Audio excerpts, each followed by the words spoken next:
Hey, Tony. It's so great to have you here. Thank you for being with us today. Good to meet you too. You are one of the most celebrated and most decorated business leaders in Africa, and I would posit the world. So it's truly an honor to be able to host you at Stanford this afternoon. A few moments later. Okay. Good morning, Tony. Toyin. Toyin. I said good morning, Tony. Okay, no, you won't call me Tony. I'm not those people. You call me Miss ELUMELU or TOE. You won't call me Tony or Chairman. I don't subscribe to that kind of Oyibo life, okay? All right. Good morning, Mr. ELUMELU. Thank so my you. question is, how do you know if you are to keep going? So the video you watch have since gone viral, and it is that of Tony ELUMELU, the man who bailed Bola Ahmed Tinubu out of impending disgrace, financial bone crunching that the former central bank governor introduced so as to make sure that Bola does not see the gates of Aso Villa. I'm talking about the same Tony ELUMELU, or should I call him Mr. Tony? I'm going to go through what someone who had worked in Standard Bank said, Standard Trust Bank, sometimes 1999. He said then Tony ELUMELU was still a relatively young chief executive, and as the organization grew, many began calling him TOE. This young man gave a story, a particular incident that stayed with him all these years. He said as a young man, he had gone through the recruitment process in those days. Before you finally joined Standard Trust Bank, you still had to meet Tony. He was essentially the final point of approval. The young man met him. Tony approved his employment, congratulated him, told him to call him Tony, not Mr. Tony. As the man was leaving, he got to the door, stopped, hesitated, and turned around and said, Mr. Tony, I am sorry. It will be very difficult for me to call you Tony. I am not used to it. It is not part of my culture. Tony simply responded, don't worry, you will get used to it. And this young man said he did. He got used to it. Now, what does this teach? It teaches us about corporate culture and public etiquette. Within an organization, culture can deliberately redefine how people relate. A company may encourage everyone to use first names because it wants to reduce hierarchy, make leaders accessible, and encourage openness. Once you enter into that environment, you gradually learn its language and behavioral norms. But the corporate culture of an organization should not automatically be exported into every social or public setting, meaning you as a person should understand when to and when not to.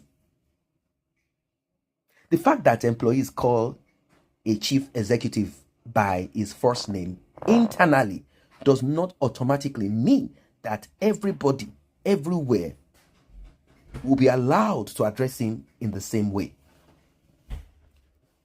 And the fact that you see someone constantly on television, social media, does not mean you have acquired a personal relationship with that person to address such person.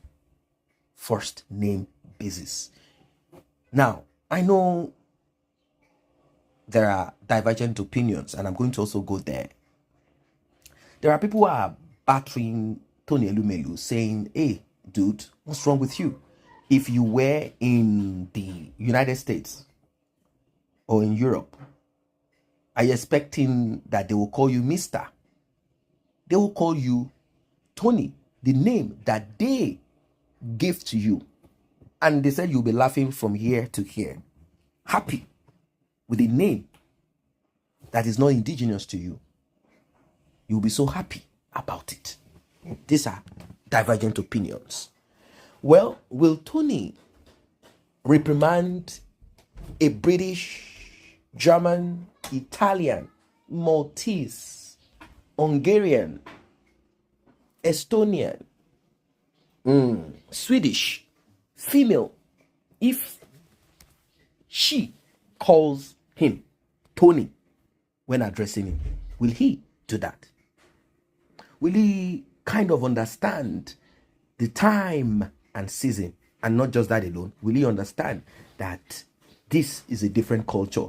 Why is he imposing such on this young lady? Why can't she call him Tony? Now, in formal interview, conference, business engagement, or other public setting, the respectful default is to address the person by their appropriate title and surname, such as Mr. ELUMELU, Dr. ELUMELU, Professor ELUMELU, Mrs. ELUMELU, Chairman ELUMELU, depending on the context. It is important. Formal interview, use the person's first name only when they have clearly invited you to do so. If someone says, please call me Tony, then Tony is perfectly appropriate. I am very sure that you must have watched foreign movies, Western culture, where you are being told by your chief, let's say you are a member of the FBI, and he welcomes you in, gives you an handshake and say, call me Tony. Now, he's trying to shed off the official wanting you and him or her to now come to first name basis. First name basis. They also have that culture. They introduce the Mr., Mrs., and all of that. You cannot just maybe walk down to your boss unless it is part of the job culture. If it is not part of it, you have to stick to the rules. Now, the deeper lesson here is about professional etiquette and understanding context. Confidence is not the same as familiarity, and informality should never be mistaken for sophistication. Sometimes people become so determined to appear modern, bold, or socially equal that they abandon basic professional judgment. It is called judgment. Good etiquette does not make you inferior to another person. Respecting someone's office, age, achievement, or formality of an occasion does not diminish you. It shows that you understand context. Interestingly, I saw both sides of this talk.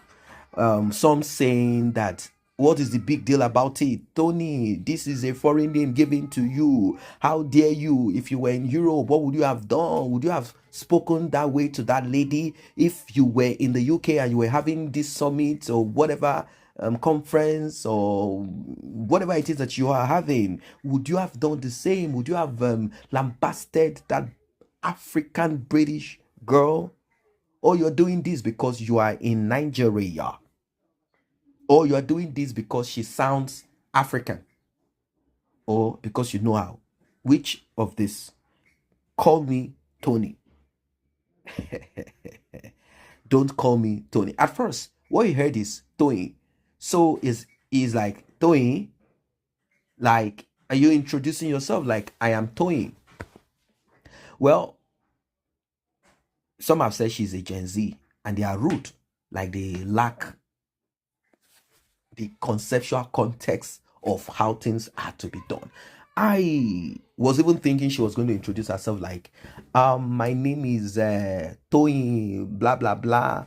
If she wants to put chief, that is if she has the title, I am Chief Tony, I am Chief this and that, that kind of thing. I am Chief Adegboyega, Mr. Tony.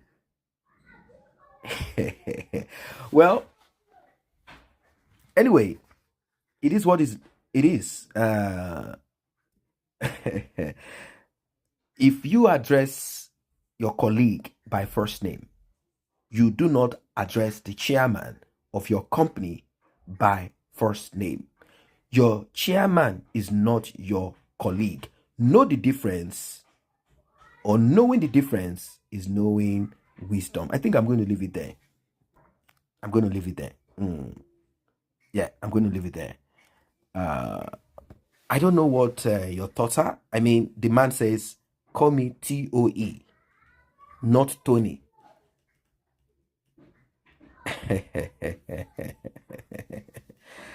Call me TOE or Mr. Tony, not Tony. I have not licensed you or given you the permission to call me that.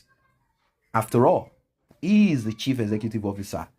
He owns you at that time, and he can decide not to own you by saying, hey, move away. And if you are out of his circulation, out of his jurisdiction, if you call him Tony, he will not arrest you. So, what have you learned from this, ladies and gentlemen? Do you think Mr. Tony ELUMELU is wrong?